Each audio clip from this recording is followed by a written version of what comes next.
Il n'y a rien comme ça. C'est sec. 2 jours que l'eau ne coule plus dans les robinets de ce quartier des Grands Fonds aux Abîmes. Une situation pénible pour les habitants dont le quotidien a été bouleversé. À chaque fois, c'est pareil. Alors, il n'y a pas d'eau. On doit se réveiller à 3 h du matin pour récupérer un peu d'eau. Et parfois, ça coule à peu près une demi-heure de temps. Et c'est tout. Une maison plus loin, même constat, Ghislaine et Judor sont impuissants face aux coupures d'eau intempestives. Depuis hier matin, on a pris l'eau. Depuis jusqu'à maintenant, on n'a pas d'eau. Alors comment vous faites? Je mets des réservoirs dans les poubelles, dans les bidons de javel, dans les bidons de coca, des machins comme ça, des bidons. Mais on n'a pas d'eau. Hein. Il n'y a pas d'eau pour baigner, pour se baigner, les enfants, même aux toilettes, pour mettre dans les à terre, dans les WC, il n'y a pas d'eau. Une restriction d'eau qui n'arrange pas les affaires.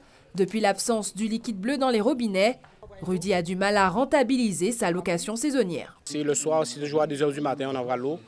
Et moi, je ne peux pas attendre à tout moment de me réveiller à 2 h du matin pour remplir de l'eau parce que le matin, il n'y a pas. Et en plus, il y a les WC, il y a les enfants. Et en plus, non, je dois avoir un locataire. Finalement, elle m'a dit, elle ne sait pas si elle va prendre la maison parce que s'il n'y a pas d'eau, elle ne peut pas continuer de rester à la maison comme ça. Pour les habitants de ce quartier, ces coupures intempestives ne peuvent plus continuer. D'autant plus qu'ils estiment ne pas être informés à temps pour faire des réserves en eau. Ouais, on met ça dans ça. Je vais vous montrer à la maison. Je vais faire montrer à la maison.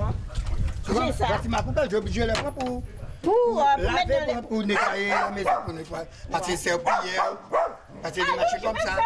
Pourtant, depuis hier, les communiqués se multiplient sur les ondes. En raison de la sécheresse persistante sur la Grande Terre, le SIAG a décidé de procéder à des délestages sur le réseau d'eau potable. Une décision qui inquiète et indigne la communauté d'agglomération Cap Excellence, dont la population est la plus touchée par ces restrictions d'eau.